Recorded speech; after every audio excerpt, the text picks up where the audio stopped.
Hey Saints. Well, it's been quite a while since I did a video here on YouTube, a teaching, but I think the Lord has blessed me on a topic that I've been working on. It goes all the way back to July of 2015 that I did a first video on this topic, and it has to do with seeing the day of the Lord actually in Revelation, specifically in Revelation after Seal 6 is opened. And way back in the day, I started looking into this because of the blood moon tetrads that everybody was excited about, and I was looking for the blood moon occurrences in the Bible, and a lot of people had talked about Acts chapter 2, the day of Pentecost, because Peter is quoting Joel 2 there, and he says the sun will go dark and the moon to blood. But I also, in doing that search, found the same language that was there in Revelation 6, in the sixth seal being opened, and that started me on this whole series of trying to understand why was Peter quoting Joel outside of the Spirit being poured out, but why did he continue to quote the sun going dark and the moon to blood? It was just kind of a curious thing. So in 2015, in July, I did a video called The Sun into Darkness and the Moon to Blood. And then I came back later and I actually did another little video on that, where I also took a look at what Bill Salas had done, a book that he had written. And his point, among many others, was that in Seal 5, the saints under the altar are saying, "How long, Lord, until you judge the wicked of the earth?" And his point there was that the tribulation period could not have started before at least Seal 5, because why are they asking how long before the judgment comes? Because the point of the tribulation is to judge the wicked of the earth and to return the Jewish people to their Messiah. And so he had a real good point there, and I did that review. Bill Salas actually used my video as part of his promotional campaign for the book in an email blast he did. So I felt a little blessed there that we were seeing the same, at least had the same concept. I don't think he had gotten to the day of the Lord starting in Seal 6, but we had the same concept there. And then I came back and added to this, because at the end of Seal 6, at the end of Revelation 6, it says that they're hiding in the rocks and the caves because of the wrath of the Lamb. His great day has come. And I said, you know what, that makes perfect sense, that the tribulation period would start with the wrath of the Lamb, or with Jesus bringing the judgment against the wicked, because in the New Testament, John 5 and several other places, Jesus even said the Father has given him all power, and judgment has been given to him. And so I did another video there that I think that was in 2019, that about all judgment had been given to him. So see, that fits, that he's quoting that there in Seal 6 at the end of Revelation 6. And so I had concluded all of those videos back in 2019 in the summer with a video that says when the day of the Lord begins. And so, I try to pull together all those pieces. And yet I was still feeling a little bit like I was out on thin ice, because, I looked at commentaries and I'd only found some, obscure references to the day of the Lord beginning in Revelation 6. And I was watching recently a video of Dr. Andy Woods, and he was teaching on some of these concepts, and he said there has to be a gap between the rapture of the church and the start of the tribulation period. And so I felt like, okay, at least there's, credible theologians saying the same thing. So now what I want to do is kind of give you the final conclusion of everything I think you can pull together there with the day of the Lord and the references in Revelation 6 after, during and after the sixth seal, and hopefully paint the same picture that I just, kind of got the final download on, I hope, here in the last few weeks. So let's start with the conclusions. That there is a gap between the church being raptured. The saints are pictured in heaven in Revelation 4 and 5. They're the elders. I just did a teaching at my church on this in the prior couple of weeks. And if you look at all the things being talked about the elders in heaven in Revelation 4, they're all the promises that were given to the church in Revelation 2 and Revelation 3. And once you see that, you can't unsee it. And then when you get to Revelation 5, I think it's in verse 8 or 10, the song that the elders sing, saying, "You've redeemed us from every nation, tribe, and tongue because of the blood of the Lamb." It's unmistakable. Now, on that point, I know there's a lot of current translations that instead of saying, "You've redeemed us," the personal pronoun us, we, they use a them and they. And that comes, unfortunately, from a methodology of translation that says the, quote, oldest texts are the most accurate. But in this specific situation, there is only one of the older texts that uses a them and a they. 23 of the 24 oldest texts, according to Dr. Andy Woods, use a we or an us. And he says it's unfathomable that the current translations all went to, for that verse, the Song of the Elders, that says them or us and not we and, them and they and not we and us. And so if you look at that, the picture of the church in heaven is very clear. And it's pre-opening the seals. Jesus even receives the scroll with all 6 or 7 seals on it in Revelation 5. So you know that the rapture of the church there is before any of this begins in Revelation 6 for sure. So that's the one conclusion. That gap then was also supported by Bill Salas's book, as I mentioned, Dr. Andy Woods. And Dr. Andy Woods also said, this harkens back, actually, he said some of the older theologians on these topics had it right. He pointed to Dr. John Walward and others that said just logically there had to be a gap because it's not the rapture of the church that begins the tribulation period. It's actually the confirmation of a covenant. And you see that in Daniel 9:27. And so he said, go to some of the older commentaries if you want to see a picture of this. And that was a very blessed comment he made because, like I say, I hadn't found many theologians that actually preached not only the gap, but the day of the Lord being there in the seal judgments. And I just wanted to share quick that, this really is, was understood. Now, I'm not sure how much of this you can see. Let me see if I can move my window here a little bit. I found this Bible commentary in studylight.org, expository notes of Dr. Thomas Constable. And I'm not going to drain the whole thing, but if you go down and you take a look specifically, this is his Revelation 6 notes. He actually lays it out. He says the day of the Lord begins with the last verses there in Revelation 6, and we'll take a look at those in a minute when we go into the study. And he also confirmed a few things about the way I've been teaching Joel 2 versus Joel 3 that supports this whole notion of when does this occur, when does the day of the Lord begin.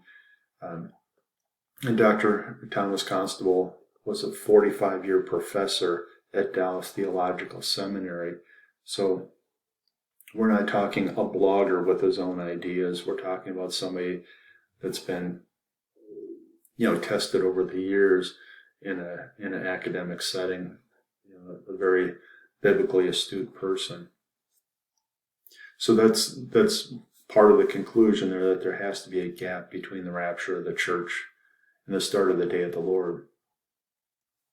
There's also, and we'll show some charts there, many theologians that have picked up on that the seals represent the birth pangs. And it's actually called it birth pangs in Matthew 24, and you can see it again in the other synoptic gospels. But the notion of those birth pangs being after the rapture of the church, but before the day of the Lord, because that's what the birth pangs bring, is another supporting concept. And those birth pangs, as they're listed out there in the synoptic gospels, include the sixth seal activity. And so we know again, we're before the day of the Lord if those really are the birth pangs in the seals. One other point that was revealed in one of the commentaries I was reading is the notion of that scroll that Jesus is pictured holding in Revelation 5 with the seven seals. No matter how you interpret what that scroll is, the title deed to earth or the testament of the testator that had to die for the sins of the world, the scroll has to be opened before the redemption begins. And so you have to have all six of the seven seals opened for redemption to begin. The seventh seal is actually the trumpet judgments. So you have to be complete with the sixth seal, which essentially then is the redemption beginning in the trumpet judgments. And so it was a neat notion that somebody brought forth that, again, if the seals aren't open, if the scroll isn't open, the judgment has not begun. And I thought that was a powerful argument. I know I'm laying out a lot of pieces here, but I'm just hitting the highlights, the conclusion that points us to that day of the Lord beginning there in Revelation 6 after the sixth seal. And then we can do the Bible study after this.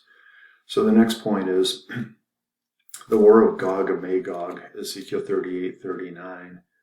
A lot of commentators now are saying it's seal 2, and I'm saying it's actually seal 4, but it doesn't much matter. You see war depicted in both of those seals. And if you take a look at Ezekiel 38 and 39, the language has a parallel in a number of verses with the description of the war that occurs in Joel 2. Joel is focused on the army, and I'm going to argue the army of the end times. But regardless, Joel 2 uses identical language to talk about a war that happens. And he says it's just before the day of the Lord. And he says it like 4 or 5 times between Joel 1 and Joel 2. And so he gives us positionally that war, the war of Gog and Magog, is right there before the start of the day of the Lord, which was really a blessed finding for me. The other thing that you can see in Joel is he quotes that it's before the day of the Lord and that the sun's going to go dark and the moon to blood, which is the language we see, the fulfillment we see in Revelation 6 with the sixth seal. And so I thought, wow, there you've got it nailed. The sixth seal is just before the day of the Lord. That's got to be right. And it caused me to go back and say, what was Peter doing then on the day of Pentecost when the Spirit was poured out? And why was he quoting the sun going dark and the moon to blood when that wasn't what happened that day, at least according to Scripture? So following up on that, I went back, and of course Joel 2, right at the end of that war, he talks about the Spirit being poured out on all flesh. If the war of Gog and Magog is a parallel, which it sure appears it is, to Joel 2, we also see the Spirit being poured out on the Jewish people in Ezekiel 39, the very last verses. And so, boy, that seemed to match. The picture also in Ezekiel 37 of the dry bones and being regathered into an army. And at the very end of that, then the Spirit is poured out onto the dry bones, is again a confirmation that somehow, after Ezekiel 38 and 39, the Jewish people received the Spirit. And I thought, wow, that fits, because what's the first thing you see in Revelation 7? You see the sealing of the 144,000 Jewish evangelists. And so I really became convinced that we had this fit just about right, that the day of the Lord was right there at the end of seal 6, and that the Spirit was going to be poured out again right at that time, pictured in Revelation 7. Sort of the final conclusion that I came to is, well, what are we seeing then in Acts 2 when Peter quotes Joel 2? And what are we seeing there in Revelation 6? It's a Shavuot festival. It's clear from Peter that the day of Pentecost, which was really the Jewish feast of Shavuot, where it's one of the 3 feasts that all the Jewish males should have come to the temple to celebrate the Lord according to Leviticus 23. That was Shavuot, that was Pentecost when the Spirit poured out. And again, what do you see? If it's a Shavuot again after the seal 6, the Spirit gets poured out again. And with that observation, I said, this has got to be a near-far fulfillment. If you've studied Bible prophecy for a while, there's lots of different uses of near-far fulfillments, especially in the Old Testament. Near fulfillment would be, for instance, when Babylon was overrun by the Medes and Persians in 539 BC, I think it was. They didn't destroy the city. They diverted the water of the Euphrates River. The armies came in under the gates that were over the river. And that was the handwriting on the wall scene that you get in the Old Testament in Daniel. And the city was left intact. It was taken without a fight. But yet you see Babylon being taken. If you read Isaiah 13 and 14, Jeremiah 50, 51, you see it gets taken and totally destroyed. And so there's an example of a near fulfillment, which was, in Ezekiel's day and just after, Babylon does fall to the Medes and Persians, but yet all the details weren't fulfilled. And so there's a future final fulfillment of Babylon falling, and we see that in Revelation 17 and 18. And there you do see the destruction of the city. You see it in the bowl judgments, and again you see it in Revelation 17 and 18. And so there's a near fulfillment and then a far fulfillment. I think that's exactly what we're seeing, and with what Peter was doing on the day of Pentecost, or the Feast of Shavuot for the Jewish people. He quoted Joel, but Joel was giving that as a near fulfillment. And then when we see all the verses come together in Revelation 6, there's the far fulfillment.